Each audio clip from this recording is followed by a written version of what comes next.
안녕하세요, 여러분. 자, 우리 지난 시간에 빛에 대해서 되게 깊이 배웠던 것 같습니다. 빛의 파동성과 입자성 두 가지 성질에 대해서 배웠습니다. 기억나시죠? 네, 파동성은 굴절이라는 것도 배웠었고, 그 다음에 간섭하는 것도 배웠습니다. 굴절은 빛이 진행하다가 매질이 바뀜에 따라서 진행 경로가 꺾이는 것이었고, 간섭은 두 파동이 만났을 때 일어나는 것, 보강 간섭과 상쇄 간섭 두 가지가 있었죠. 그리고 입자성이라고 한다면은 빛도 우리 뭐 물질처럼 조그만한 빛 알갱이가 움직이는 것, 그렇게 정의를 했었어요. 그래서 이 빛의 입자성을 지지해주는 실험이 뭐였냐면은 광전 효과라는 실험, 기억나시죠, 여러분? 네, 그래서 그 광전 효과가 어디에 이용되는지도 배웠으니까 여러분 잘 기억합시다. 그럼 오늘 배울 거는 뭐냐면 되게 재밌는 거예요. 결론부터 말하자면 물질의 이중성이라는 걸 배울 텐데, 자, 이거는 재미난 이야기를 들으면서 한번 들어가 봅시다. 옛날에, 옛날이라도 그렇죠. 1900년대겠죠. 그때 드브로이라는 프랑스 물리학자가 있었습니다. 이 물리학자는 당연히 물리학자이기 때문에 그 당시에 이제 물리학적 내용도 되게 많이 알고 있었겠죠. 이 드브로이가 연구할 때쯤 빛의 이중성에 대해서 크게 다루어졌고, 드브로이도 그 빛의 이중성에 대해서 되게 연구했다고 합니다. 그런데 이 드브로이가 이제 대학교의 교수로 있으면서 학생들한테 수업을 했다고요. 빛의 이중성에 대해서. 빛은 파동성도 가지고 입작성도 가진다. 두 개 말했더니 이 수업 중간에 어떤 학생이 갑자기 손을 들고 일어나더니 이런 질문을 했답니다. 빛은 파동인데, 빛도 파동성을 가지면서 입자성을 가진다고 하면은 사람 같은 이 물질도 입자지만은 파동성을 가질 수 있지 않느냐라고 질문을 했답니다. 이때 드브로가 이 질문을 받자마자 바로 교수방에 들어가서 나오지 않고 거의 6개월 동안 진짜 계속 연구만 진행했다고 해요. 연구만 진행한 결과 드브로이가 뭘 밝혀내냐면, 사람 같은 이런 물질도, 우리가 흔히 알고 있는 공이라든지 눈에 보이는 물질들 있죠. 이런 물질도 입자지만 파동성을 가진다 해서 물질의 이중성을 제안하게 됩니다. 되게 신박하죠? 그래서 이 드브로이를 지도해주는 교수님이 있었다고 해요. 랑주뱅이라는 교수님인데, 이 교수님한테 드브로이가 나는 이 물질도 이중성을 가진다고 생각한다 제안했더니, 그 교수님이 이상한 소리 하지 마라, 말도 안 된다 라고 전 반문했다가, 그래도 약간 좀 이상하게 생각했는지 이 랑주뱅 교수가 그분이 아인슈타인한테 가서 자문을 구했다고 합니다. 아인슈타인의 자문을 구했더니 아인슈타인이 이 드브로이가 말한 이 내용을 가지고 뭐라고 대답했냐, 이래 말했답니다. 이 연구는 물리학에 들이온 큰 베일을 걷어냈다. 알지 못하는 부분에 대해서 알게 해줬다는 그런 의미겠죠. 그래서 이 물리학을 더 깊이 알게 해줬고, 이 제안들, 이 드브로이가 제안한 게 되게 큰 연구였습니다. 그래서 드브로이가 밝혀낸 이 물질의 이중성, 그러니까 물질도 입자지만은 즉 파동성을 가진다는 거잖아요. 그러니까 파동성을 가진다는 것은 즉 파장이 존재한다는 거겠죠. 그래서 드브로이가 제안한 물질파, 즉 드브로이 파장이라고 말하는데, 이 물질들이 가지는 파장은 이렇게 정의를 합니다. 파장은 물질의 운동량 분의 플랑크 상수 h라고 정의를 해요. 이거는 아마 기억해야 될 것 같습니다. 요거를 기억하시고, 그러니까 물질이 가지는 이 파장은 뭐다? 플랑크 상수를 물질의 운동량으로 나눈 값이다 해서 다른 식으로 쓰게 되면은 mv분의 h라고 우리는 적을 수 있을 것 같습니다. 그래, 어려운 거 아니죠, 여러분?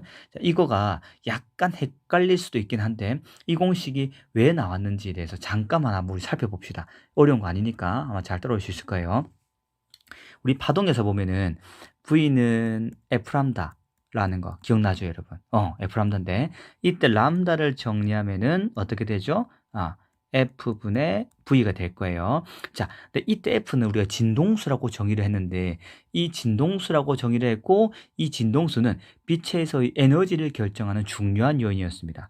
그래서 빛 에너지는 플랑크 상수 곱하기 어떻게 되죠? F였죠. 오케이, 좋습니다. 그럼 이때 이거를 조금 다른 걸로 써서 F를 집어넣어 봅시다. 그럼 F 진동수는 플랑크 상수분의 어떻게 되죠? 에너지가 되겠죠. 그래서 여기다가 대입하게 되면은 에너지 분의 플랑크 상수 곱하기 속도 V가 될 거예요. 그러면 물질들이 가진 에너지, 어떤 물체가 속도 V로 움직인다고 한다면 걔는 운동 에너지를 가지겠죠. 그래서 운동 에너지를 요 에너지 대신 넣어 봅시다. 그럼 2분의 1 mv 제곱분의 어떻게 되죠? 글씨가 좀 이쁘게 안 나오네요. V제곱분의 HV가 되겠다. 그럼 V 하나씩 없어지고, 그럼 여기서 MV분의 H는 C 형태가 나오죠. 물론 여기서 2분의 1은 고려하지 않고, 그래서, 물질파의 파장은 MV분의 H가 될 수 있겠구나. 이 정도 알면 좋을 것 같습니다. 오케이. 요거는 고등학교 과정에서 대충 알 수 있는 방법이고, 실제로 이 공식을 증명하기 위해서는 대학 과정까지 가긴 해야 돼요. 그래서 진짜 최대한 간단하게 이렇게 이해할 수 있다는 거 말해 주는 겁니다. 자, 그래서 이 드브로이 파장은 이렇게 정의를 하고, 자, 그래서 우리가 일상생활에 존재하는 질량 m인 물체가 속도 v로 움직인다고 했을 때 걔의 파장은 mv분의 h다. 그러면 실제로 한번 생각해 봅시다.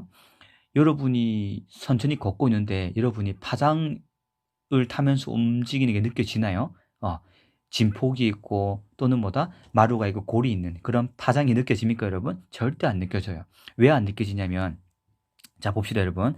여기서 질량이 크고 속도가 크면 클수록 파장은 짧아집니다. 근데 이 중요한 건 뭐냐면, 요 플랑크 상수는 6.6 곱하기 10의 마이너스 34승 정도로 아주 작은 값이거든요.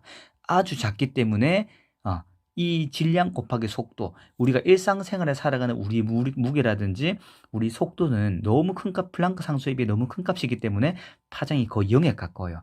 그래서 우리는 파장을 느끼지 못하고 산다고 생각하면 좋을 것 같아요. 이해되시죠, 여러분? 오케이. 그래서 물질의 질량이 클수록 속력이 빠를수록 파장이 짧아지는 거고, 그리고 물질의 질량이 가벼울수록 속력이 느릴수록 오히려 파장은 길어집니다. 이게 드브로이가 말한 물질파 개념입니다. 기억할 수 있겠죠, 여러분? 그래서 간단히 다시 한번 알아보면 이런 거예요. 물질의 융성이란, 물질도 빛과 마찬가지로 입자성도 가지며 뭐도 가진다? 파동성도 가진다. 즉 둘 다 가진다는 게 물질의 융성입니다. 자, 예를 들어 볼게요. 한번. 여기 야구공이 있는데 질량 140g의 야구공이 40m/s의 속력으로 날아간다고 생각합시다. 그럼 이 야구공이 가지는 파장을 한번 알아봅시다. 어떻게 구해지냐? 되게 아마 계산하면서 되게 웃었는데 봅시다, 여러분. 파장은 플랑크 상수 H는 아까 말했지만 6.6 곱하기 10의 마이너스 34승입니다. 엄청 작아요. 오케이. 근데 여기서 보면은 0.14kg 곱하기 40m/s 했을 때 나오는 값이, 이 파장이 거의 1.18 곱하기 10의 마이너스 34승미터, 거의 0에 가깝죠. 10의 마이너스 34승이란 말은 10 곱하기 공이 쫙쫙쫙 붙은 것분의 1인 거거든요. 엄청 작죠. 그래서 이 파장은 거의 뭐와 비슷하다? 0과 비슷하기 때문에 우리 보통 야구공을 던진다거나 사람이 움직이게 되는 파장이 거의 느껴지지 않습니다. 이해되시죠, 여러분? 자, 근데 질량이 엄청 가벼운 전자를 한번 예를 들어 봅시다. 질량이 9 곱하기 10의 마이너스 31kg 정도가 되는 전자가 6 곱하기 10의 6승/s.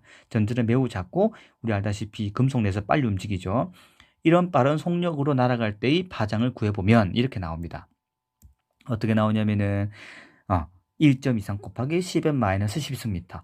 비교적 앞에서 아까 했던 야구공의 파장보다는 엄청 상대적으로 엄청 길죠. 그래서 우린 전자는 파장을 관찰할 수 있습니다. 이 전자의 파장을 관찰해서 물질파가 진짜 맞구나, 물질도 이중성을 지니는구나라는 게 증명이 된 실험이 두 가지가 있거든요. 그 두 실험을 조금 이따 알아보도록 하고, 어쨌든 이렇게 물질도 파동성을 가진다. 전자는 비교적 파장이 길기 때문에, 물론 10의 마이너스 10승이 큰 값은 아니에요. 근데 비교적 다른 물질들보다 길기 때문에 이렇게 우리는 파동을 타며 움직인다. 근데 야구공 같은 경우는 너무 파장이 작기 때문에 그냥 쭉 가는 것처럼 보인다. 이게 우리가 사는 세계입니다. 그래서 우리도 마찬가지로 우리 사람, 저도 그렇고 여러분도 그렇고 질량을 가진 물체고 움직이게 되면 파장은 존재하긴 해요. 근데 너무 작아서 우리는 느끼지 못하고 관찰되지 않을 뿐인 겁니다. 할 수 있겠죠? 오케이, 좋습니다. 근데 우리가 한 가지 짚고 넘어야 될 게 있어요. 보니까 물질파란 것이 파장이 있고 운동량이 존재합니다. 그렇죠? 즉 운동량, 질량과 속력에 의해서 결정되는 게 뭐냐면은 물질파의 파장입니다. 그러면 눈치채셔야 돼요. 문제에서 어떻게 계산하는 걸 내고 싶은지. 운동량이 존재하기 때문에 당연히 운동 에너지와 연관 지을 것 같고, 그리고 속도와도 연관 짓겠죠. 그래서 이 물질파에서 계산하는 문제가 나온다고 한다면 이런 식으로 운동량과 파장과 운동 에너지와 속도와의 관계를 많이 물어봅니다. 몇 대 몇이냐, 누가 누구의 몇 배냐, 그런 것들. 요거는 어려운 게 하나도 아니라 간단한 관계만 좀 알아주면 좋을 것 같아요. 한 개씩 알아봅시다. 조금 전에 봤겠지만은 물질파의 파장은 운동량분의 플랑크 상수였습니다. 맞죠? 그래서 mv분의 h가 되겠죠. 요 식을 조금만 변형해서 속력으로 바꿨으면 어떻게 될까요, 여러분? 속력으로 바꿔 쓰게 되면은 여기 속력과 여기 파장을 또 맞바꿀 수 있겠죠. 그럼 속력 V는 어떻게 된다? 질량 곱하기 파장분의 플랑크 상수 H다. 플랑크 상수 H는 상수기 때문에 변수가 아니에요. 그래서 이렇게 생각합시다. 일단은 파장은 운동량에 반비례한다. 그러면은 질량에 반비례하고 속력에 반비례하는 값이 파장이다. 그리고 속력은 질량에 반비례하고 파장에 반비례하구나. 즉 파장이 길수록 속력은 줄어들구나. 이 정도는 충분히 이해할 수 있겠죠, 여러분? 자, 그리고 두 번째, 이제 중요한 거예요. 자, 여기서 파장은 물질발 파장은 운동량분의 상수인데 플랑크 상수인데 이때 운동량과 파장의 자리를 바꿔버리면은 지금과 같은 식이 성립하겠죠. 즉 운동량은 물체의 운동량은 파장에 반비례하구나. 기억할 필요 여러분. 파장에 반비례한다. 즉 파장이 2배, 3배, 4배가 되면은 그 물체의 운동량은 오히려 2분의 1, 3분의 1, 4분의 1배로 줄어든다는 사실 꼭 기억합시다. 그래서 운동량의 관계고 그 다음에 세 번째, 이제가 좀 중요한데 운동 에너지와의 관계예요. 자, 우리가 일반적으로 알고 있는 운동 에너지로부터 한번 풀어서 보겠습니다. 우리가 알고 있는 운동 에너지를 EK라고 했을 때 얘는 2분의 1 mv 제곱이다. 그렇죠? 여기서 한 가지 좀 트릭을 써볼게요. 분모에도 m, 분자에도 똑같이 m을 곱해봅시다. 그러면 2m분의 m제곱 v제곱이니까 mv의 제곱이 되겠죠. 우리 mv는 알다시피 운동량 p죠. 따라서 2m분의 p제곱이라는 식이 탄생하게 돼요. 그럼 얘는 p는 알다시피 아까 전에 앞에서 했죠. 람다분의 h였기 때문에 얘를 여기다가 툭 대입하게 되면은 2m 람다 제곱분의 h제곱이 된다는 거. 자, 여기서 진짜 여러분이 중요하게 알아야 될 식이 이겁니다. 뭐냐면 운동 에너지 EK는 즉 물질파에서 물체의 운동 에너지는 어떻게 구할 수 있냐면은 2m분의 p제곱이다. 뭐 이거는 물질파뿐만 아니라 일반적으로도 많이 씁니다. 운동 에너지는 2분의 1 mv 제곱이기도 하지만 2m분의 p제곱이기도 하다. 요건 아마 여러분 기출 문제 풀 때 앞에서 탄속력과 운동량과 탄성력, 즉 운동량과 탄성 에너지 같은 걸 동시에 물어볼 때 주로 많이 씁니다. 즉 운동 에너지와 운동량의 관계를 알 수 있을 때 정말 많이 쓰기 때문에 꼭 알아둡시다. 앞에서 운동 에너지라든지 그 나중에 에너지 보존 법칙을 또 다루긴 하겠지만은 여기서도 운동 에너지는 2n분의 p제곱, 운동량과 운동 에너지가 이러한 관계에 있구나라는 걸 꼭 기억하시고, 그러면 운동량과 운동 에너지 관계가 이렇게 되고, 그럼 운동량과 파장의 관계가 나오겠죠? 그럼 파장과 운동 에너지 충분히 알 수 있다. 그렇죠? 그래서 운동 에너지는 파장의 제곱에 반비례한다. 근데 운동량은 파장에 반비례하고 속도도 파장에 반비례한다. 이거 꼭 기억합시다. 운동 에너지는 파장의 제곱에 반비례하고 속도와 운동량은 그냥 파장에 반비례한다. 이거 기억하면 될 것 같아요. 그리고 이 공식 하나. 운동 에너지는 2n분의 p제곱에 르로 쓸 수 있다. 이 공식은 정말 유용하게 쓰이니까 기억하고 나중에 또 쓸 때 한번 적용해 봅시다. 할 수 있겠죠, 여러분? 그래서 이 식 관계들 꼭 기억합시다. 오케이. 자, 그래서 이제 우리가 뭘 해봐야 되냐면, 그럼 실제로 이 물질파, 즉 물질들도 파동성을 가진다라는 게 진짜 맞는지 실험한 게 있겠죠. 그 실험한 것이 있는데 그 실험한 것을 알기 전에 그 실험 우리가 제대로 이해하려면은 파동의 성질, 간섭과 굴절 말고 또 한 가지 성질이 더 있습니다. 그거를 우리가 좀 이해를 하면 좋을 것 같아요. 그거 이해하고 실험 알아보도록 하겠습니다. 자, 미리 말하자면 파동의 성질 중 회절이라는 성질이에요. 이 회절은 파동이 진행하다가 장애물을 만났을 경우에 장애물을 넘어가는 성질이에요. 장애물을 피해서 잘 넘어가는 성질. 이걸 보고 회절이라 부르는데, 자, 굴절과 간섭과 회절은 달라요. 굴절은 매질이 바뀌었을 때 진행 경로가 꺾이는 것이고, 간섭은 두 파동이 만났을 때 변이가 변하는 거다. 그렇죠? 오케이. 근데 회절은 장애물을 만났을 경우에 매질이 바뀌는 게 아닙니다. 파동이 가다가 장애물을 만났을 경우에 어떤 일이 벌어지는지 한번 봅시다, 여러분. 자, 여기 지금 현재 열심히 진동을 하면서 물결파를 만들어주고 있죠. 근데 중요한 게 쭉 가다가 여기 흰 색깔 장애물이 있을 때 물결파가 어떻게 되는지 한번 봅시다. 지금은 틈이 너무 넓기 때문에 표시가 잘 안 나는데 틈을 좁히게 되면, 자, 여기서 보면 여러분 뭐 동그랗게 휘어가는 거 보이죠? 틈을 좁히게 되면 가다가 어떻게 된다? 물결파가 이렇게 이쁘게 부채꼴 모양으로 이렇게 꺾이게 되죠. 이렇게 슬렁 부채꼴 모양으로 넘어가는 성질. 이걸 보고 회절이라 불러요. 원래는 현재 파동을 일직선으로 쫙 만들어 줬는데 틈을 지나가는 순간, 이 슬릿의 틈이라고 해요. 틈을 지나가는 순간 부채꼴 모양으로 이렇게 퍼지게 된다. 이렇게 이쁘게 퍼지죠, 여러분. 이렇게 퍼지는 걸 보고 뭐라 부르냐면 우리는 회절이라 부른다. 장애물을 만났을 때 넘어가는 성질이라는 거. 자, 그래서 이 회절에 대해서 조금 자세히 한번 알아봅시다. 자, 회전 이거예요. 아까도 성질을 봤지만 여기서 이 장애물이 있을 때 가다가 장애물을 이렇게 이쁘게 쑥쑥쑥 이렇게 동그랗게 이쁘게 부채꼴 모양으로 가는 걸 보고 우리는 회절이라 부릅니다. 근데 회절이 잘 일어나려면은 신기한 게 똑같은 장애물을 만나도 장애물을 잘 넘어가는 성질이 있는 게 있습니다. 언제 잘 넘어가냐면 여러분 잘 생각해 봅시다. 여러분 열심히 뛰어간다고 생각해 봐요. 뛰어가다가 만약에 돌부리에 걸려 넘어진다. 그러면은 여러분 쭉 가다가 속력이 빠를 때 돌부리에 확 걸려가 더 잘 넘어지겠죠?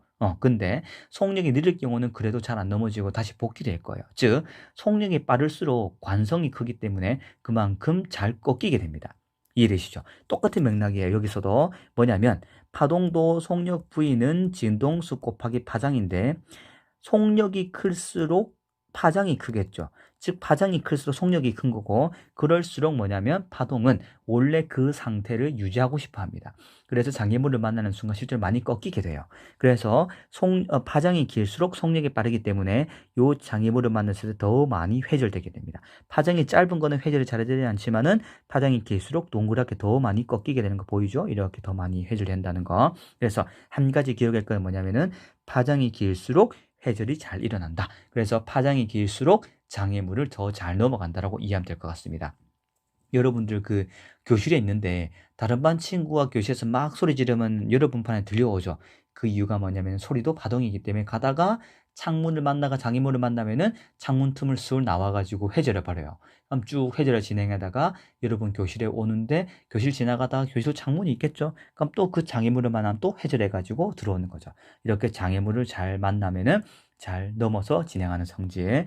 그래서 파장이 길수록 회절이 잘 일어난다. 한 가지 이해해 주면 좋고, 두 번째, 아까 봤지만은 요 장애물의 간격이 넓은 것보다 좁을 때 훨씬 더 많이 꺾이는 거 보였죠. 그래서 이 장애물의 틈이 좁을수록 슬릿 간격이라 부르기도 하고, 요 틈이 좁으면 좁을수록 더 이 물결파가 진행하는 거 방해를 많이 하기 때문에 더 많이 회절되게 됩니다. 그래서 틈이 좁을수록 회절이 잘 일어나는구나. 그래서 나중에 우리 현미경이란 거 배울 텐데 그때 좀 활용하게 되겠지만 이 장애물의 틈이 좁을수록 파동은 회절이 더 심각하게 잘 일어난다. 그 관계 기억해 주면 좋을 것 같습니다. 알겠죠, 여러분? 오케이. 좁을수록 더 방해를 많이 해서 더 많이 꺾인다. 더 회절이 잘 일어난다. 그렇게 이해합시다.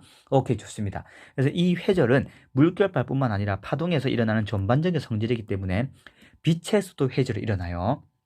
우리 앞에서 간섭 배울 때 기억나죠? 빛이 위상이 같은 것끼리 만난다. 어떻게 된다? 보강 간섭을 해서 밝아지고 상쇄 간섭하는 부분은 실제로 그냥 아무런 그 빛을 띠지 않는 거였다. 그렇죠? 자, 그럼 여기서 한번 볼게요, 여러분. 여기서 보면은 광원이 있고 요 광원에서 빛이 진행되다가 이렇게 나란히 가다가 단일 슬릿, 즉 장애물을 만났죠. 얇은 틈에 장애물을 만난 빛이 이렇게 회절하게 됩니다. 이해되시죠? 장애물을 만났을 때 회절한다. 그럼 회절하는 이 빛에 또 두 개의 슬릿, 두 개의 틈을 만나요. 그럼 신기하게 뭐냐면 빛이 두 개가 빠져나가는 것처럼 보이겠죠? 요 두 개의 회절한 빛에 가다 보면은 요 빛과 요 빛이 만나가지고 서로 간섭을 일으킬 수가 있겠죠. 그래서 경로차가 반파장의 딱 짝수배가 되는 지점에서는 어떤 일이 벌어질까요? 반파장의 짝수배가 된다. 그러면 우리 배웠듯이 경로차가 반파장의 짝수배면 보강간섭이죠. 그래서 보강간섭이 이렇게 밝은 무늬, 빛들이 더 밝아져서 더 밝아지게 된다. 밝은 무늬가 보이게 되는 겁니다. 알겠죠? 여기서는 보강간섭했다. 보강간섭이란 것은 반파장의 짝수배. 알겠죠? 오케이, 좋습니다. 근데 빛들이 경로차가 반파장의 홀수배가 되어서 빛이 사라지게 되겠죠. 빛이 없어지면 어둡게 되겠죠, 여러분. 그래서 이 어두운 무늬가 나타나는 부분, 상쇄간섭이 되는데, 이 상쇄간섭은 어떻게 되냐면은 이 반파장이 어떻게 된다, 여러분? 홀수배였다. 기억할 수 있겠죠? 반파장의 홀수배가 되는 부분에서는 어두운 무늬가 나타나고 상쇄간섭이 이루어진다. 이걸 보고 우리는 토마스 영이라는 사람이 실험한 영의 이중슬릿 간섭 실험이라고 부릅니다. 그래서 이 실험 또한 빛의 파동성을 지지해주는 실험이었죠. 할 수 있겠죠, 여러분? 오케이. 이렇게 해서 이 슬릿에서 회절되어 나온 빛은 각각이 서로 간섭을 일으켜서 보강간섭, 상쇄간섭, 보강간섭, 산쇄간섭 일으킨다. 여기서는 회절을 합니다. 할 수 있겠죠?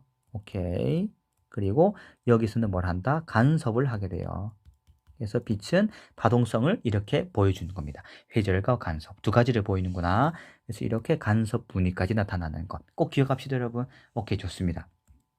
그래서 이렇게 이해해 주면 좋을 것 같고, 자, 이제 중요한 본격적인 걸로 들어가 봅시다. 실제로 물질들이 파동성을 지니는지 나타내는 실험인데, 요 물질파 확인 실험을 한번 첫 번째 확인 실험 볼게요. 우리 교과 과정에서 두 가지 실험을 꼭 알아둬야 되는데, 물질파 확인 실험 첫 번째로 데이비슨 거머의 실험이라고 합니다. 요 데이비슨 거머의 실험이 어떤 의미를 가지는지 한번 살펴보겠습니다. 어떤 실험을 했냐면, 요 니켈 금속에다가 전자를 빡 쏴줬습니다.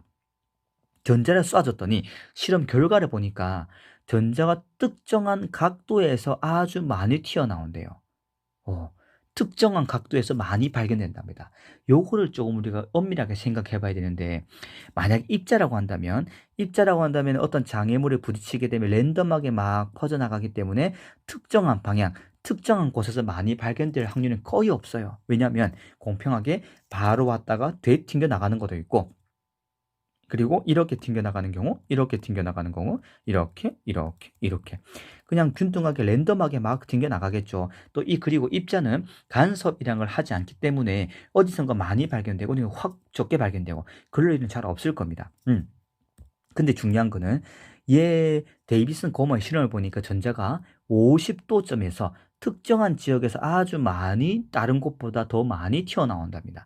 이 말을 보면 우리 뭐라 할 수 있냐면, 전자가 니케이 결정에 반사되는 순간 회절을 해서, 아까 우리 파동의 성질 중 하나 회절이었죠. 이 전자는 물질파, 즉 질량이 엄청 작고 속력이 빠르지만 물 질량이 엄청 작기 때문에 파장이 좀 그나마 길다고 봤죠, 우리. 그래서 관찰하기 쉽다고 했는데 약간 10의 마이너스 10승 정도였습니다. 그래서 요 전자가 오다가 파동성을 가져서 니켈 결정 회절을 해가지고 회절되어 나가다 보니 요 회절되어 나가는 전자의 파동끼리 만나는데, 이 전자의 파동 중 위상이 같은 것끼리 만나가지고 보강간섭을 일으키겠죠. 그 보강간섭을 일으키기 때문에 요 특정한 요 지역에서 전자가 많이 발견되는 겁니다. 즉 전자들이 회절되어 나온 전자겠죠. 회절되어 나온 전자들이 서로 보강간섭을 했겠죠. 보강간섭을 해버려가지고 어떤 일이 벌어진다? 이 50도라는 특정한 각도, 특정한 지점에서 전자가 많이 발견되게 되는 겁니다.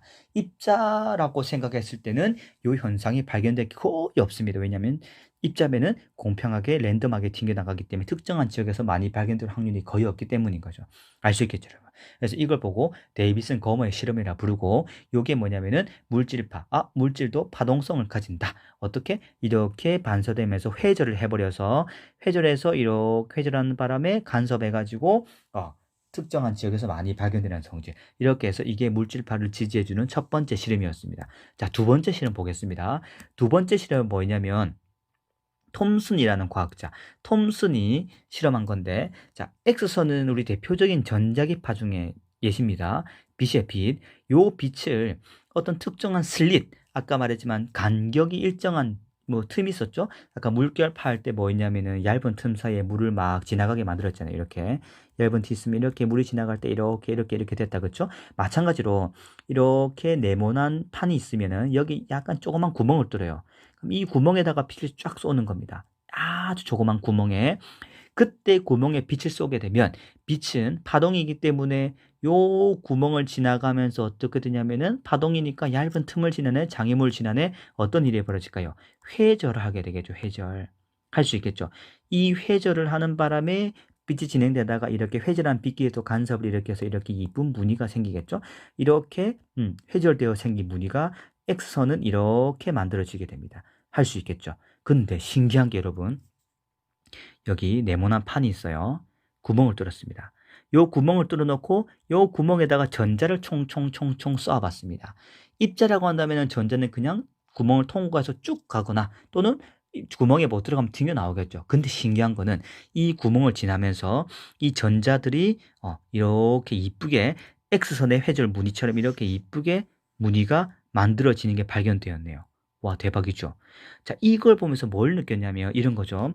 입자라고 한다면 그냥 일직선으로 쭉쭉쭉 통과해서 쫙 일직선으로 가고 말겠지만 이렇게 되는 걸 보면서 전자가 파동성을 지닌다면 요 장애물을 지나면서 회절을 하기 때문에 요 회절에 나간 이 전자들끼리 서로 간섭을 일으켜서 이렇게 만나지 않았겠냐. 그래서 이 간섭을 일으켜서 보강간섭 한 지점은 이렇게 흰 줄, 아닌 지점은 검은 부분. 그래서 또 보강간섭 한 지점 이렇게 흰 부분이 되지 않았겠나라고 해석을 했습니다. 그래서 이걸 보고 전자선 회절 실험이라 불러요. 전자도 파동성을 지니기 때문에 회절을 해서 회절에서 나온 전자선끼리 간섭을 일으켜서 이렇게 이쁘게 무늬를 만들었다. 그래서 이걸 보고 회절 무늬라고 부릅니다. 할 수 있겠죠? 이 회절 무늬를 보고 뭐냐면은 전자도 파동성을 지니네. 즉 물질도 파동성을 지닌다라는 이런 결론을 내릴 수 있게 된 거죠. 이거 덕분에 이 드브로이가 주장한 물질파가 엄청나게 힘을 얻게 되고 또 이제 물질을 보는 새로운 시각을 열게 된 거라고 우리는 이해하면 좋을 것 같아요. 할 수 있겠죠, 여러분? 자, 이 대단한 발견, 물질도 이중성을 지닌다, 물질도 파동성을 지닌다는 이 대단한 발견이 그냥 이론으로 나오면 아깝잖아요. 그렇죠? 분명히 어디인가에 쓰일 겁니다. 어디에 쓰이는지 그 활용 부분을 조금 우리가 이해하면 좋을 것 같아요. 어렵지 않으니까 잘 따라오세요, 여러분. 자, 그래서 이 실험 보고 갈까요? 이걸 안 말해줬네. 자, 봅시다. 실제로 이 실험이 이렇게 돼요. 여기 X선을 쫙 쏴가지고 여기 아주 방막 조그만 구멍을 내가 나가지고 이렇게 전자가 회절해 나가겠죠? 나가서 회절에 나온 전자끼리 이렇게 무늬를 만들어요. 전자끼리 위상이 같은 것끼리 만나면 이렇게 이쁘게 또는 이렇게 해서 회절해서 서로 만든다고 해서 회절 무늬라 부릅니다. 할 수 있겠죠, 여러분? 이게 물질의 이중성을 지지해주는 아주 중요한 실험이 되겠습니다. 오케이. 자, 그럼 이제 그 다음 내용 한번 볼 텐데, 그 다음 내용은 뭐냐면 이거예요. 이 좀 전에 말했지만 물질 이중성이 과연 어디에 활용되는지 한번 봅시다. 어디에 활용되냐면 전자현미경에 활용이 됩니다. 전자현미경 우리가 흔히 알고 있는 빛을 쏴가지고 빛을 이용해서 뭐 세균도 보고 하는 양파 표피를 보고 하는 그런 거는 광학현미경이라고 불러요. 빛을 이용해서 본다고 해서. 근데 지금부터 배울 전자현미경은 빛을 이용해서 보는 게 아니라 말 그대로 전자를 이용해서 보는 겁니다. 자, 이 전자를 이용해서 보려면은 우리가 뭐를 이해하면 좋냐면 분해능이라는 거를 조금 개념을 알면 도움 될 것 같아요. 분해능. 자, 분해능을 좀 이해해 보도록 합시다. 요거를 이해하기 위해서 한 가지 그림을 보겠습니다. 자, 요 그림은 그랑자트 섬의 1월 오후라는 아주 예쁜 색깔이 아주 알록달록하죠. 되게 참 제 스타일인데 이거는 어쨌든 이런 이쁜 그림인데 요 그림을 보면 약간 좀 뭔가 수채화풍인 것 같으면서도 뭔가 되게 이쁘장하게 생겼죠. 요 그림을 아주 가까이서 확대를 해볼게요. 어떤 분을 가까이 할 거냐면은 요 아저씨를 확대해서 한번 보겠습니다. 어떻게 보이냐? 이렇게 보입니다. 자, 확대해서 보면은 이렇게 보이는데 문제는 뭐냐? 가까이서 보니까 이렇게 이쁘게 안 보이죠? 아주 조그마한 점들이 많이 적혀 있는 것처럼 보입니다. 요 가까이서 보면 점들이 무수히 많이 찍히는데 이 점을 찍어서 표현한 그림을 보고 우리는 점묘화라 부르죠. 점묘화. 점묘화라고 부릅니다. 점으로 묘사해서 표현한 그림. 근데 이 점묘화는 가까이서 보면 이쁘지 않아요. 멀리서 봐야 이쁩니다. 왜냐하면 멀리서 보면은 요 점을 찍었을 때 요 점들이 가까이서 보면은 2개, 3개, 4개, 5개 다 구분이 되죠. 근데 멀리서 보면 점이 2개가, 3개, 4개가 다 구분이 되지 않고 하나로 그냥 색깔로 보입니다. 이해되시죠? 자, 그래서 분해능이란 건 뭐냐면 어떤 두 개의 물체가 있을 때 그 두 개의 물체를 분리해서 볼 수 있는 능력을 보고 분해능이라 불러요. 분해할 수 있는 능력이 분해능인 거겠죠. 그래서 인접해 있는 두 물체를 구분할 수 있는 능력을 보고 뭐라 부른다? 우리는 분해능이라고 부릅니다. 할 수 있겠죠, 여러분? 분해능. 자, 근데 중요한 건 뭐냐면 이 분해능이 과연 사람이 볼 때 우리 사람이 눈을 통해서 물체를 보잖아요. 그러면 물체에 반사되어 나온 빛을 우리 눈이 보는 건데, 그럼 사람이 아까 전에 그 점묘를 봤을 때 가까이서 볼 때는 어떻게 된다? 점이 두 개, 세 개, 네 개 보이겠지만 멀리서 보게 되면은 그게 아니라 색깔로 쫙 합쳐진 것처럼 보이겠다.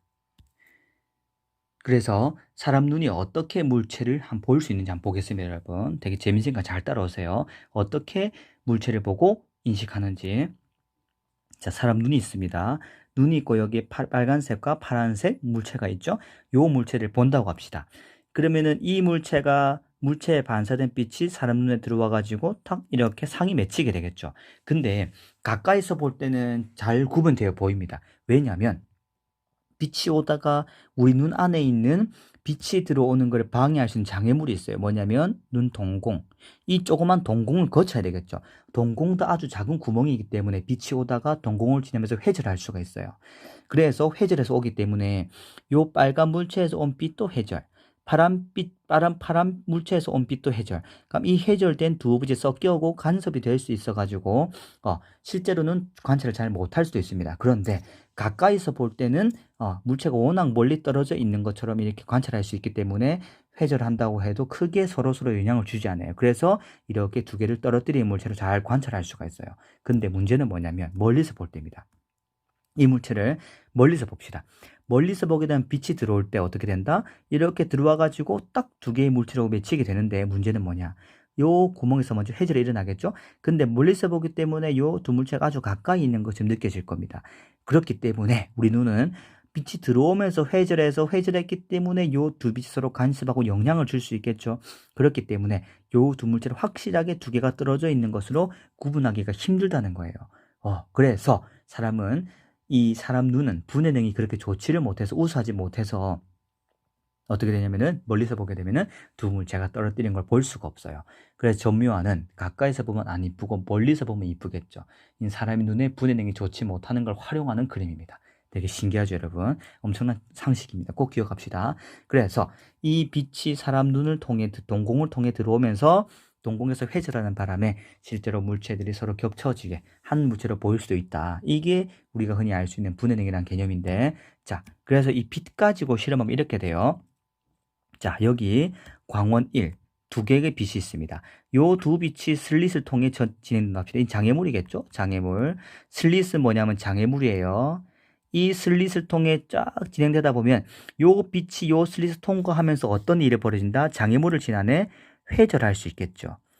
그럼 회절하다 보면은 경로가 좀 꺾이기도 하고, 그럼 1번 빛과 2번 빛이 서로 회절해가지고 서로 간섭해서 영향을 줄 수가 있겠죠.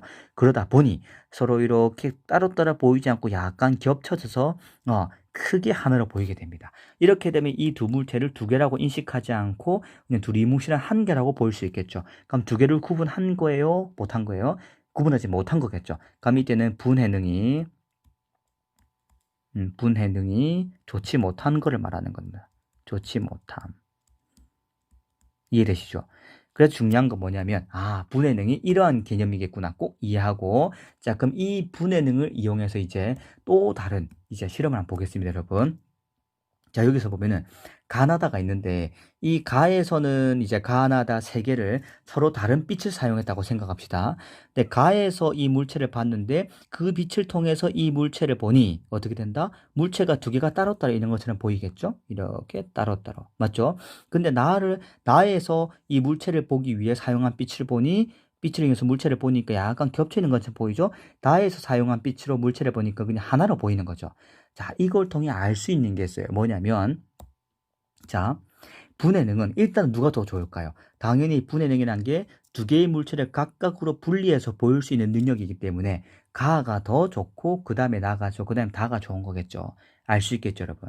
자, 근데 요 물체를 보는 것이 결론적으로 빛을 통해 봤습니다. 근데 여기서 빛이 이 장애물을 통해 오거나 물체에 대이면서 오면서 회절이 많이 일어날수록 그 두 물체에서 나오는 빛들이 섞이기 때문에 잘 구분할 수가 없어요. 그럼 결론적으로 회절이 잘 일어나지 않아야, 회절이 적게 일어나야지 간섭을 받지 않고 그대로 직진해서 올 수 있겠죠. 이해되시죠, 여러분?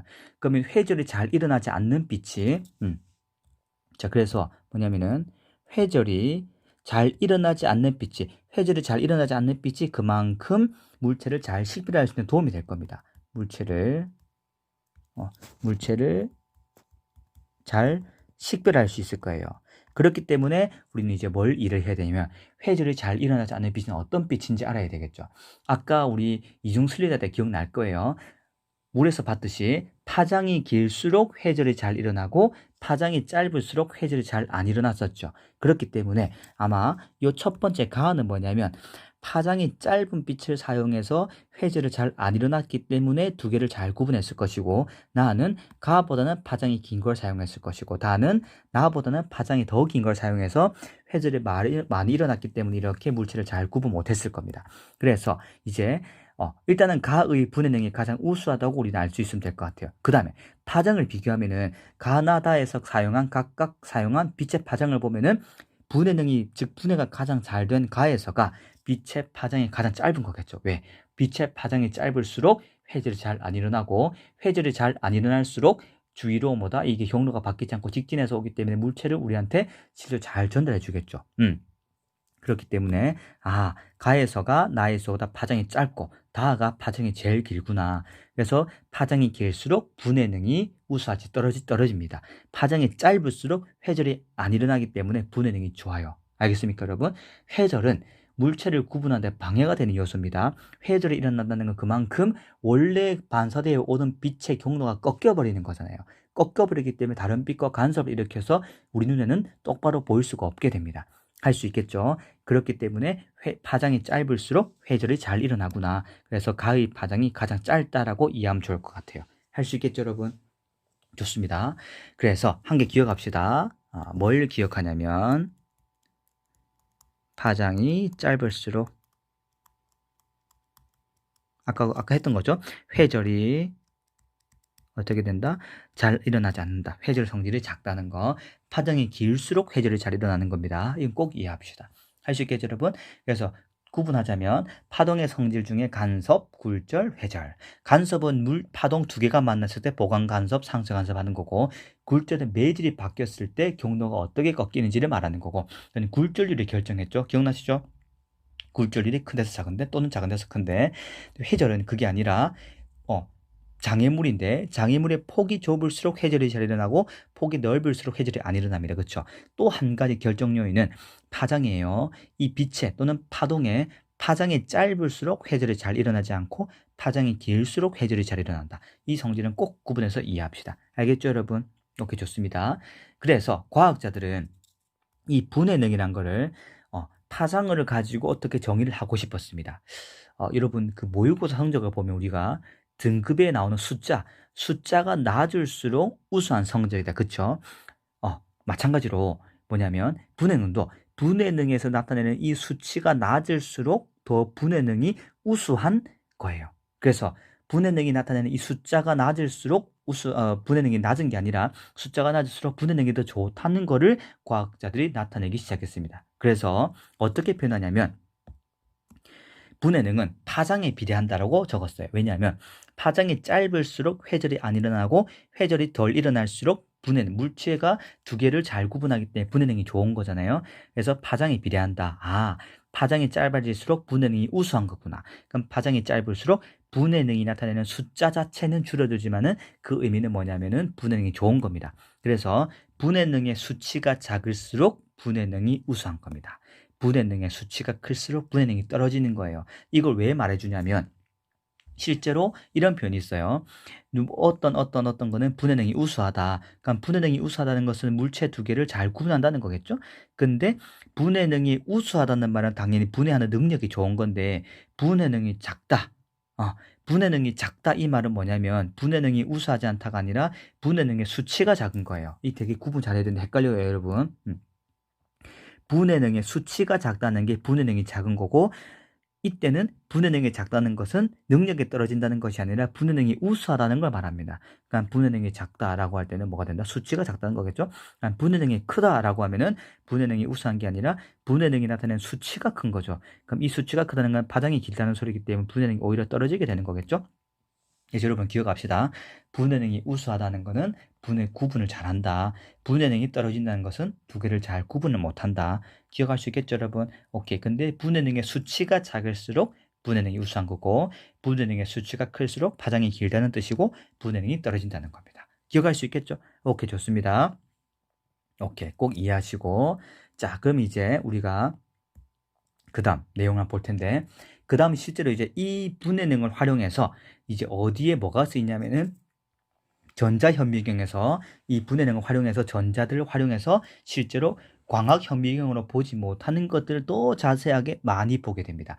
왜냐하면 잘 생각해 봐요. 빛은 파장이 있는데 가시광선 파장보다 우리가 광학현미경은 가시광선이라는 빛을 통해 물체를 보는 거잖아요. 그 가시광선 파장보다 전자의 파장이 훨씬 짧아요. 그럼 전자의 파장이 짧다는 것은 그만큼 전자는 회절을 잘 안 한다는 뜻이겠죠. 그 말은 회절을 잘 안 한다는 것은 그만큼 외부로 어떤 전자끼리 간섭을 잘 하지 않고 물체를 또는 물질을 2개, 3개, 4개 있으면 더 잘 구분한다는 거겠죠. 그래서 광학현미경보다 전자를 사용한 전자현미경이 회절을 덜 일으켜서 분해 능력이 더 좋습니다. 그래서 전자현미경을 쓰게 되는 거예요. 할 수 있겠죠? 오케이. 그래서 우리는 전자현미경 알아볼 텐데, 이 전자현미경은 빛 대신에 뭘 쓴다? 전자의 물질파, 물질파 람다, 이 물질파를 이용하는 현미경이 전자현미경입니다. 이해되시죠? 꼭 기억하셔서 전자현미경은 물질파의 파장을 이용한다는 거. 오케이. 이해하시면 되겠고. 그래서 이 전자현미경의 분해능과 배율을 봅시다. 한번. 이 전자현미경은 말 그대로 전자의 물질파를 사용하기 때문에 가시광선보다 수천분의 1만큼 아주 작아요. 그렇기 때문에 수천분의 1만큼 작다는 것은 파장이 작다는 것을 뭘 의미하죠?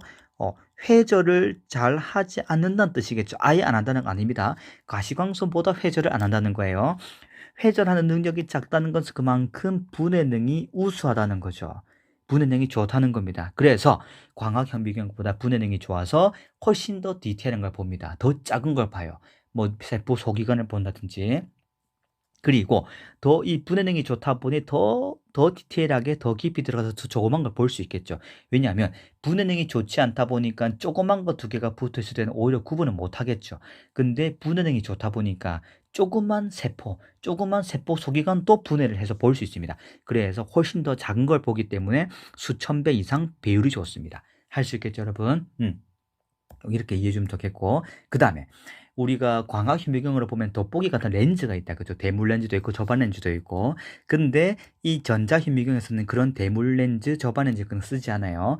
자기장을 이용한 자기 렌즈를 씁니다. 왜냐하면 이 위에 보면 좀 이따 배우겠지만 전자현미경 위에서 보면 전자를 쏘아주는 전자총이 있습니다.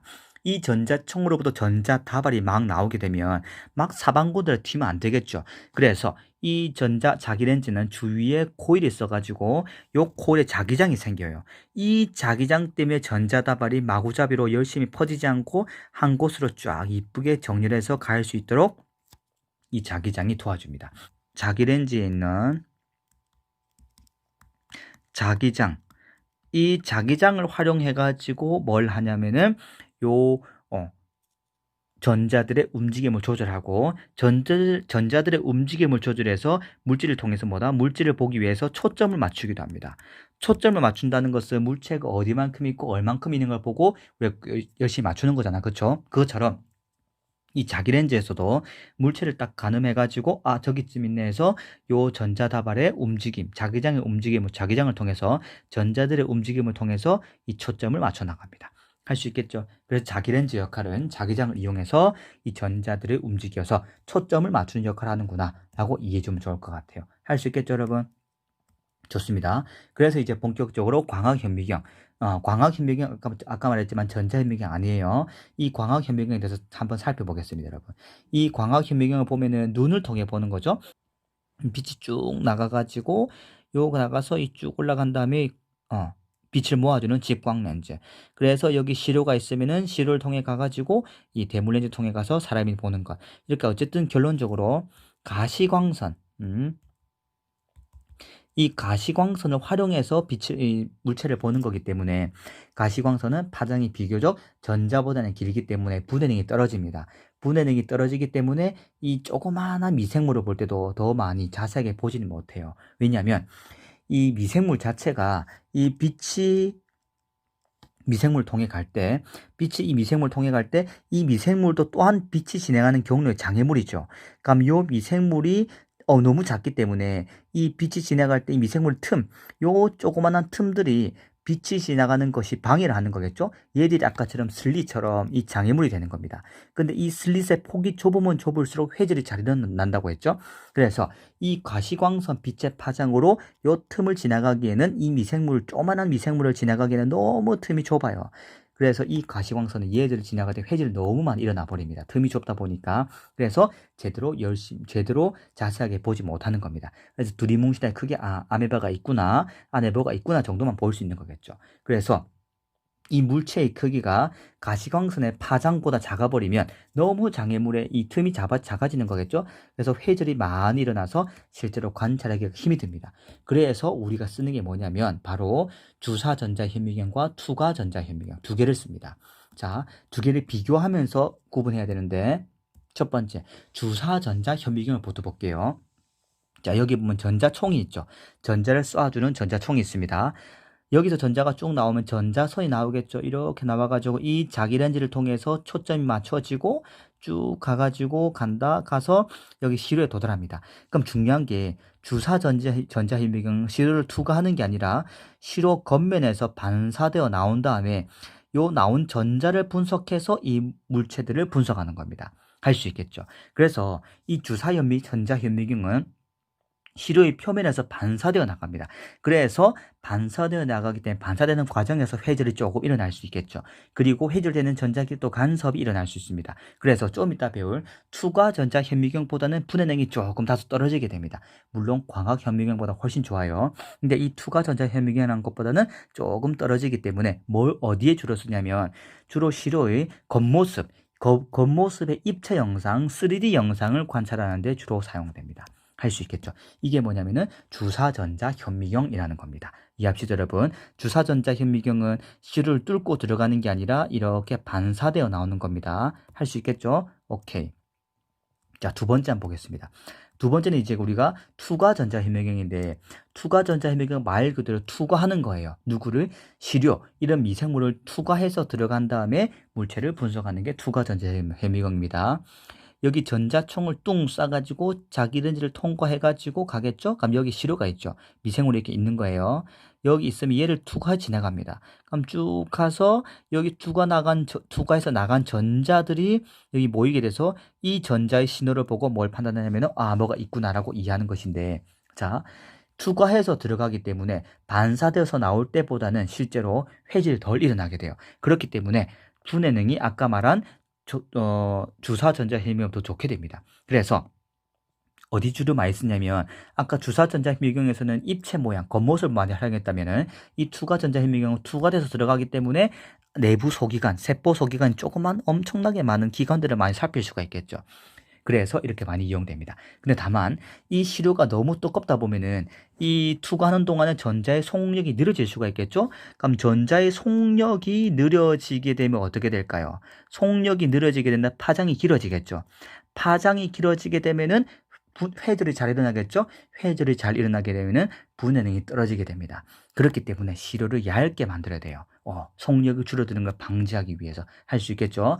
파장이 짧을수록 회절이 안 일어나고 파장이 길수록 회절이 잘 일어납니다. 기억할 수 있겠죠? 오케이. 그래서 세포 소기가 미토콘드리아라든지 그런 것까지 다 관찰하게 됩니다. 되게 기술이 좋죠, 여러분. 요것이 투과 전자 현미경입니다. 그래서 투과 전자 현미경, 그 다음에 주사 전자 현미경, 이 두 가지는 구분해서 꼭 기억해야 돼요. 이거 두 개 비교하는 걸 많이 물어봅니다. 할 수 있겠죠, 여러분? 오케이, 좋습니다. 그래서 오늘 배운 거를 간략하게 요약해 봅시다. 일단은 파동의 회절, 좀 제3의 성질이었죠? 회절을 배웠습니다. 회절은 뭐였냐면은 이런 거였어요. 파장이 길수록 즉 물체가 가지는 이 파장이 길수록 회절이 잘 일어나고 파장이 짧을수록 회절이 안 일어납니다. 그래서 파장이 길수록 회절이 잘 일어나기 때문에 파장이 길수록 분해능이 낮고 파장이 짧을수록 분해능이 좋습니다. 회절이 안 일어나기 때문에 할 수 있겠죠. 그 다음 배운 것들이 뭐냐면은 우리 물질도 파장을 가진다. 파동성을 지닌다. 물질을 발에 배웠고 물질파의 파장은 mv분의 h, v는 m 람다분의 h, 운동량은 람다분의 h, 그리고 운동에너지는 2n분의 p제곱. 이식 꼭 기억해야 돼요. 그 다음에 이렇게도 표현할 수 있다. 할 수 있겠죠. 그 다음에 물질파, 즉 우리 물질도 입자성만 띠는 게 아니라 파동성을 가진다 했던 실험이 두 가지가 있었죠. 데이비슨 거머의 전자실험, 톰슨의 전자해절 실험. 그럼 앞서 배웠던 빛의 파동성을 나타내는 성질은 간섭, 회절, 굴절이고 빛의 입자성을 증명해주는 실험은 광전효과였어요. 광전효과는 빛의 입자성을 증명해준다. 그러니까 물질의 파동성을 증명해주는 실험은 데이비슨 거머의 전자선 실험, 톰슨의 전자설 회절 실험. 할 수 있겠죠? 좋습니다. 분해능은 뭐냐? 파장이 짧을수록 회절이 덜 일어나기 때문에 분해능이 우수하다는 것. 이게 분해능이에요. 물체 두 개가 있으면 그 두 개를 구분할 수 있는 능력. 할 수 있겠죠? 오케이. 근데 분해능의 수치가 낮을수록 파장이 짧다는 의미고 분해능이 우수한 겁니다. 할 수 있겠죠? 그래서 분해능은 반드시 분해능이 우수하다. 우수하다는 것은 뭐다? 수치가 낮다. 꼭 기억합시다, 여러분. 분해능을 나타내는 수치가 낮은 거예요. 그럼 분해능이 우수하기 위해서는 파장이 길어야 될까요? 짧아야 될까요? 파장이 짧아야 되겠죠. 왜냐하면 회절이 덜 일어나야 되기 때문에. 회절이 안 일어날수록 그 나온 빛들끼리 또는 전자들끼리 간섭이 안 일어나서 분해능이 좋아지는 겁니다. 할 수 있겠죠? 좋습니다. 그리고 우리가 이제 배웠던 이 분해능 또는 이 전자를 활용한 게 전자현미경이고 투과전자현미경과 주사전자현미경이 있다. 이 전자현미경이 대표적으로 물질파를 활용한 것이죠. 이해되죠, 여러분? 그래서 분해능은 투과전자현미경이 주사전자현미경보다 우수한 겁니다. 그래서 주사전자현미경은 물체들의 겉모습, 3D 영상을 주로 촬영하는 데 쓰고 투과전자현미경은 너무 분해능이 좋기 때문에 세포 소기관들이 조그만 것까지 다 관찰할 수 있겠다는 거. 이해되시죠, 여러분? 요거 같이 이해 좀 정말 좋을 것 같아요. 그래서 이 물질파도 진짜 물리학적으로 중요하기 때문에 요 식들 꼭 기억하고 그리고 전자현미경에 대해서 꼭 이해 좀 좋을 것 같습니다. 할 수 있겠죠, 여러분? 좋습니다. 그럼 이제 간단하게 문제 두 문제 풀고 마치도록 하겠습니다.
네, 잘 푸셨죠, 여러분? 자, 봅시다, 한번.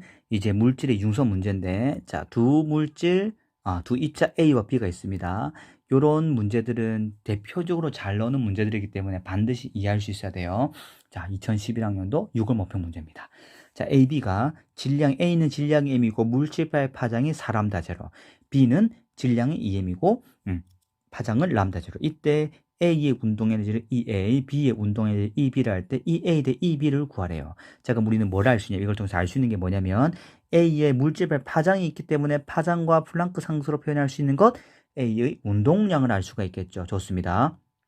자, 그러면은 운동량은 파장에 반비례하는 거였죠. 아까 봤지만 P는 람다분의 H.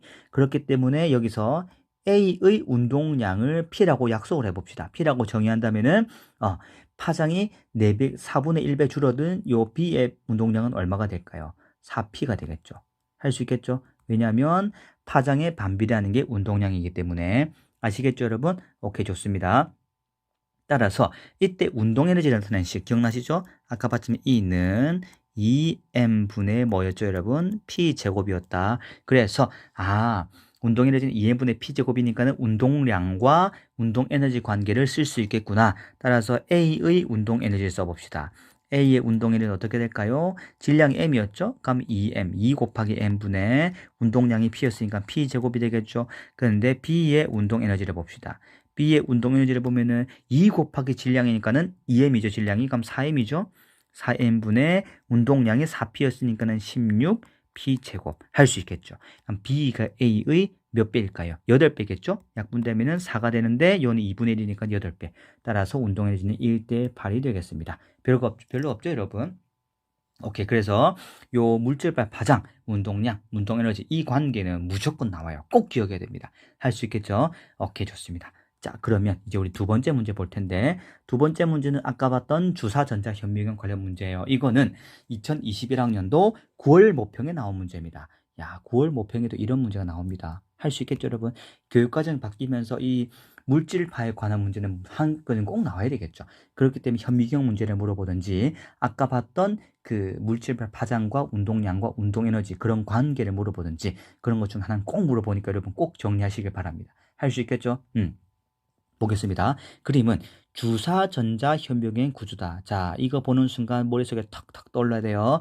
주사전자 현미경은 시료를 투과해서 지나가는 게 아니라 시료 위에 주사해서 시료에서 반사되어서 나오는 거겠죠.